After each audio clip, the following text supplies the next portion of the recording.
மதுரை மாவட்ட ஆட்சியர் அலுவலகத்தில் உள்ள லிப்டில் சிக்கிக் கொண்ட பெண் ஊழியர்கள் 20 நிமிட போராட்டத்திற்கு பின்னர் மீட்கப்பட்டுள்ளனர். அந்த காட்சிகளை முதலில் பார்க்கலாம்.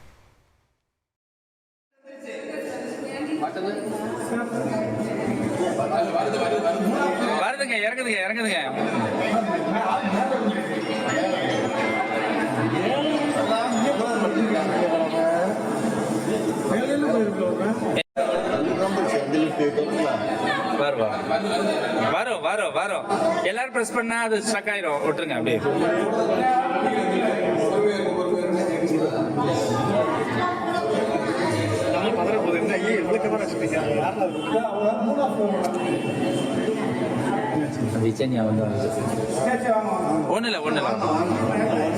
ஒண்ணு இல்ல இது தொடர்பான முழு விவரங்களோடு இணைகிறார் நமது செய்தியாளர் ஜெகநாதன். வணக்கம் ஜெகநாதன். தற்போது அந்த லிப்டில் எவ்வளவு பேர் சிக்கி இருந்தார்கள், அவர்களின் உடல்நிலை எவ்வாறாக இருக்கிறது, முழு விவரங்கள்? வணக்கம்.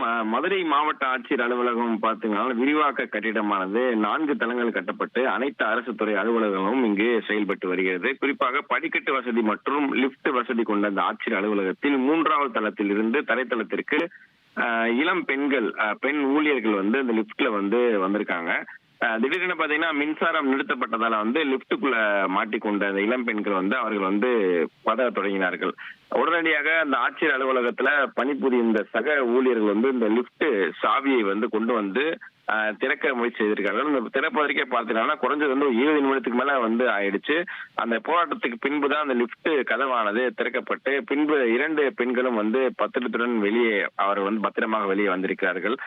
வெளியே வந்தவர்களுக்கு நல்ல விதமாக அவர்களுக்கு எந்த ஒரு அசம்பாவிதமும் நடக்கவில்லை. அவர்களும் வெளியே வந்தவுடன் ஒரு அதிர்ச்சி பயத்துடன் மட்டும் காணப்பட்டது. முன்பு அவர்கள் வீட்டுக்கு சென்று விட்டார்கள். குறிப்பாக மதுரை மாவட்ட ஆட்சியர் அலுவலகத்தில் அந்த அடிக்கடி இந்த லிப்ட் பழுதாவதாக அந்த பொதுமக்களும் குற்றம் சாட்டுகிறார் என்பது குறிப்பிடத்தக்கது. உங்கள் விவரங்களுக்கு நன்றி ஜெகநாதன். குறைந்த விலை, நிறைந்த தரம், தங்கள் தேவைகள் அனைத்தும் ஒரே இடத்தில். ஜெயச்சந்திரன்.